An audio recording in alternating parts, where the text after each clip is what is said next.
Dame que ya voy. Dale. Bueno, día 103 de la cuarentena, 113, perdón, 103 ojalá, y vamos rumbo al 120 en fase 1. A ver, después vamos a estar contándoles más en detalle. Da toda la sensación de que la fase 1 se agota en una semana. Que después se vuelve a una fase 2, 3 o algo por el estilo. Pero no porque el gobierno no quiera mantenerla, sino porque ya es insostenible. Después te vamos a mostrar imágenes que confirman que la gente ya no aguanta la fase 1, que ya es insostenible. Así que estamos caminando sobre la última semana de esta fase 1, salvo que estalle de manera espectacular el número de casos de contagiados de coronavirus, salvo que haya una saturación sorpresiva y muy repentina de las camas en las terapias intensivas de los hospitales. Pero después vamos a hablar de eso, tenemos mucho por delante. Hoy vamos a hablar con Rosendo Fraga. Les anticipo la entrevista porque es uno de los analistas más finos de la Argentina de hace muchos años y nos va a ayudar a pensar sobre el nuevo tema que apareció en la Argentina, por si faltara algo. Al coronavirus, a la crisis económica, ahora se suma el odio. El odio como factor de la política argentina de manera abierta, ya no de manera solapada como en otro momento, sino de manera abierta. El odio llegó como un factor político más en la puja del poder en la Argentina. Ayer nos preguntábamos, ¿te acordás? Y si no nos viste te lo recordamos, ¿a quién se refería Alberto Fernández cuando en su discurso del 9 de julio, Día de la Patria, anunció que había llegado al poder para terminar con los odiadores seriales? ¿Se acuerdan? Odiadores seriales, dijo Alberto.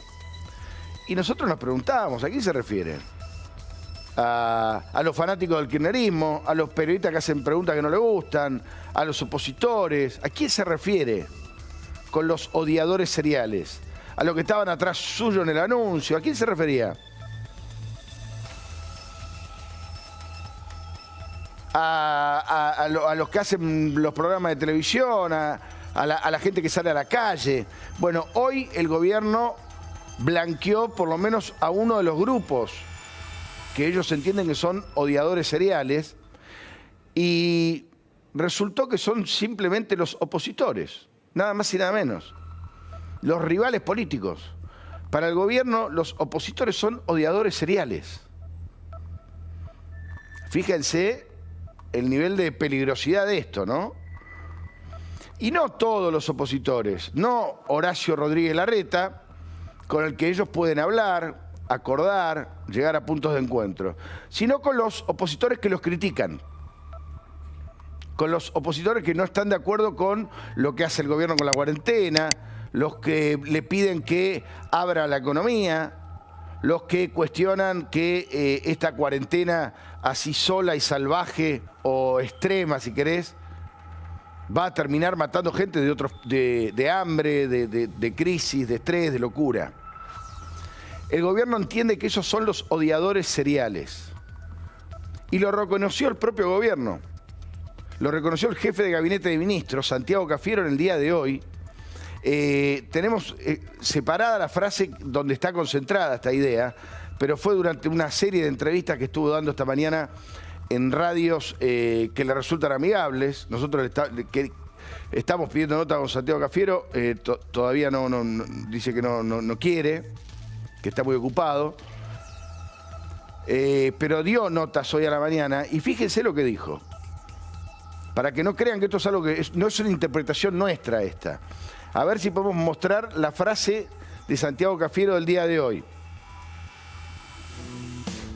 Lo que hacen es sembrar odio permanentemente, eso no tengo duda, lo hacen públicamente, no es que no estoy escribiendo algo que sea que no esté al alcance de lo público. Permanentemente hacen declaraciones y fomentan con pantuflas en su casa, con una computadora, fomentan el odio, mientras otros trabajamos, no solo el gobierno, argentinos y argentinas que trabajan y que se ponen al hombro el tema de la pandemia y la lucha contra la pandemia, arriesgando el cuerpo, arriesgando su salud, la de su familia, y otros están en pantuflas escribiendo comunicados. Pero bueno. Bueno, a ver, lo dijo abiertamente. La oposición está con pantuflas en su casa fomentando el odio. Fomentando el odio. Yo no sé si ustedes usan pantufla, no usan pantufla, pero es muy fuerte que el gobierno entienda que la crítica opositora es fomentadora de odio. Hace muchos años, ustedes recordarán, cuando irrumpió en la política argentina Luis Delía, por ejemplo. Luis Delía, líder piquetero de La Matanza, ¿sí? Utilizó el recurso del odio como herramienta política, como no se había utilizado en mucho tiempo. ¿Recuerdan ustedes aquella cuando te decía te odio y odio a los blancos? El odio es una herramienta política que no se suele usar, que no está bueno que se use, porque genera contraodios, contraofertas, genera violencia, genera la descalificación absoluta del otro. Si vos decís que el otro te odia, se terminó la conversación, es decir, bloquea cualquier posibilidad de diálogo, bloquea cualquier posibilidad de búsqueda de un acuerdo. Es más, le quita entidad al otro. Si el otro es un odiador, con ese no podés hablar, con ese no podés discutir, ni siquiera podés discutir, ni siquiera podés confrontar. Bueno, el gobierno ha inaugurado una etapa nueva en la Argentina, donde el odio ya no es de piqueteros, ya no está en boca de los Eve de Bonafini, por decir algo, de sectores marginales de la política, sino que ahora está en la cabeza del poder público. Ni siquiera Cristina usaba estas palabras. Por supuesto que Cristina, con sus cadenas nacionales, retando al abuelito Amarrete, marcando periodistas desde los púlpitos, etcétera, etcétera, generaba situaciones de confrontación y que yo entiendo que es la madre de la grieta. Y seguramente muchos de ustedes piensan lo mismo y esto lo sabemos. Pero la utilización del odio como recurso político en manos del jefe de Estado y ahora de su jefe de gabinete es algo que no se había visto. Ahora después le voy a preguntar a Rosendo Fraga, por ahí hay que ahondar en la historia. Pero pregunto yo, si el dirigente opositor que está en pantuflas en su casa es un odiador serial, y el gobierno anuncia que quiere terminar con los odiadores seriales, ¿qué significa? En términos prácticos, digo, en términos concretos, ¿qué significa? Que los van a denunciar para que vayan presos, que, no sé, que los van a meter presos directamente, que le van a mandar a... ¿Qué significa eso? Que los van a bloquear para que no puedan ir a la Cámara de Diputados. En términos concretos, ¿qué significa? Voy a terminar con los odiadores y decir que los odiadores son los que te critican. Hoy, por lo menos, no pusieron a los periodistas en este grupo. Yo estoy medio podrido a hablar de los periodistas, así que me alegro por eso.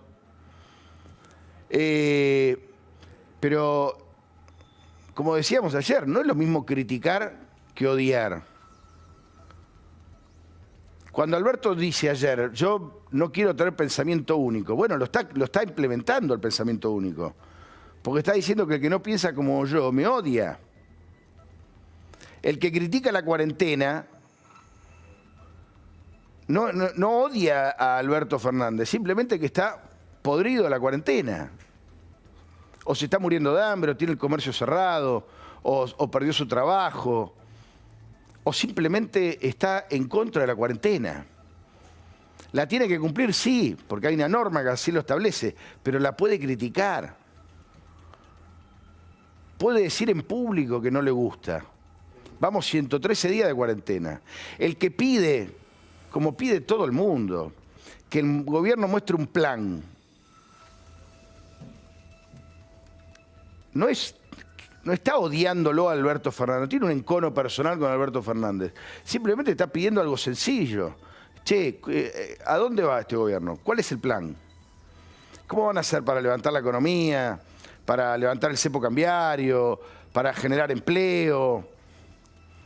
¿Cuáles son los sectores económicos que van a ser prioridad para el país? El que pregunta eso no está odiándolo a Alberto Fernández, no es un tema personal con Alberto Fernández. Es simplemente una crítica. Desde agosto del año pasado que saben que van a ganar, que sabían que iban a ganar las elecciones.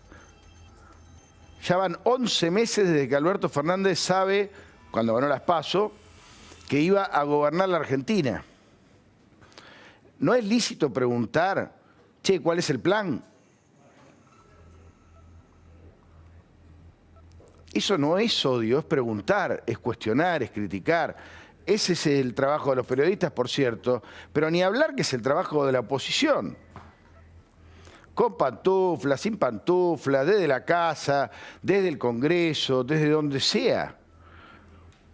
Es más, también es el trabajo de sectores del oficialismo, porque no tienen por qué pensar todos lo mismo. De hecho, el kirchnerismo tiene un pensamiento distinto a muchos de los que rodean a Alberto Fernández. Yo creo que incluso que el propio Alberto Fernández.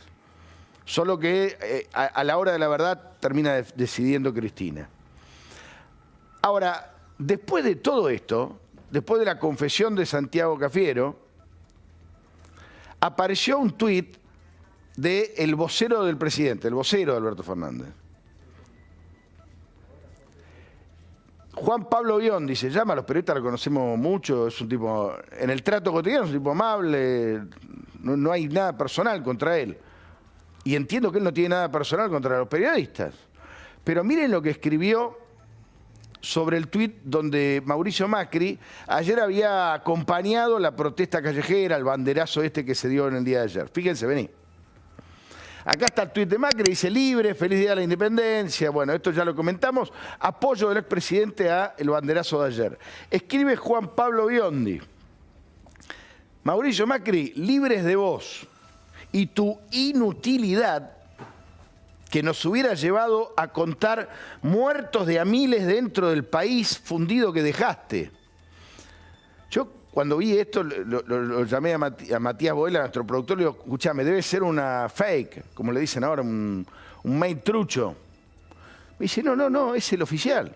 Le digo, no, debe ser un fake, o por ahí le hackearon la cuenta. No, era el de Juan Pablo Biondi. Sigue. Por respeto a los argentinos que votaron hace menos de un año, capaz que no te acordás, silencio, le dice. Pero mirá, le dice, inútil, y le dice, nos hubiera llevado a contar muertos de a miles dentro del país fundido que dejaste. Lo dice el vocero del presidente, o sea, la voz, lo dice Alberto Fernández. Lo dice Alberto Fernández. Le está diciendo en la cara a Macri inútil, a mí no me gustan las malas palabras, por ahí habla así Alberto, yo la verdad que no soy de esa línea, creo que hay que tener respeto, incluso en el enojo, pero además le dice que si hubiera estado Macri, acá tendríamos miles y miles de muertos, una teoría que esboza al kirchnerismo y que dejen de decir es incomprobable. ¿Qué sabemos que hubiera pasado? ¿Y qué sirve además? ¿De qué sirve esa lucubración? De nada. Pero digo, horas después de que el presidente Alberto Fernández dice yo no quiero tener pensamiento único, yo estoy en contra de los odiadores, le dice inútil a Macri, al expresidente, con el que podría tener un diálogo, podría juntarse a cenar y hablar de la Argentina. No, le dice inútil. Todo porque Macri apoyó el banderazo de ayer. ¿Cuál es el problema del banderazo de ayer? Más allá, obviamente, del riesgo sanitario al que se expusieron todos los que fueron, sobre todo los que estaban en lugares más concentrados de la ciudad de Buenos Aires. ¿Por qué le duele tanto al gobierno la marcha de ayer, el banderazo de ayer? ¿Por qué le duele tanto al gobierno la crítica? ¿Por qué le duele que cuestionen la cuarentena? ¿Por qué le duele a Alberto Fernández que digan que se enamoró de la cuarentena? ¿Por qué le duele a Alberto que le digan que no tiene plan para el día después? ¿Por qué? ¿Por qué? Esa es la gran pregunta. ¿Por qué le duelen estos supuestos odiadores seriales? En una democracia todos tienen derecho a opinar distinto, a contradecirse, a pedir explicaciones. La democracia es así. Los únicos sistemas donde está todo prolijo, donde todo funciona perfectamente al gusto del que manda, son las dictaduras. Las dictaduras son perfectas, o pueden ser perfectas. Las democracias no. En la democracia la gente discute, la gente está de acuerdo, no está de acuerdo. Es así. Si no, vayan a poner la cuarentena en China, donde no hay democracia. En la democracia de los países democráticos pasan estas cosas, que la gente un día se cansa y sale a la calle. Después te vamos a mostrar algunas imágenes de lo que está pasando en el conurbano bonaerense. La gente no aguanta más. La gente no aguanta más. Ahora, si la querés convencer, intentá convencerla y es lícito. Pero no los llames odiadores seriales a los que están en contra. Porque hay que preguntarse qué pasa después. ¿Y ahora qué van a contestar lo de Patricia Bullrich? Porque tienen algunos nombres. Patricia Bullrich, Miguel Ángel Pichetto. ¿Qué van a hacer? ¿Van a doblar la apuesta? Y si doblan la apuesta, ¿después qué va a decir Alberto? ¿Y dónde termina esto? En el círculo del odio estallamos todos, ¿eh? Estallamos todos. Si no paran la moto, esto se va a ir a cualquier lado. Y la verdad es que a mí me gustaría que Alberto Fernández esté gobernando, no peleándose con el tuit de un diputado. O con la gente que sale a la plaza. Que estén gestionando, que estén haciendo planes, que estén trabajando, que se junten con otros, que hablen, que discutan, que tengan proyectos, que muestren algo. No que se estén peleando con un comentario de la tele.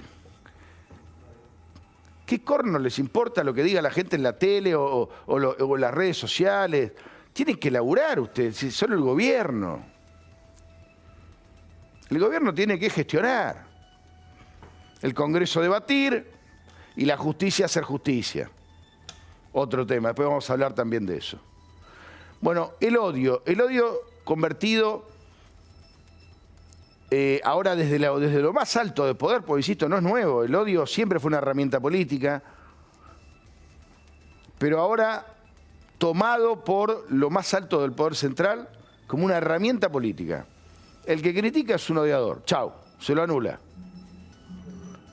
El que acompaña es un amigo, como Horacio Rodríguez Larreta.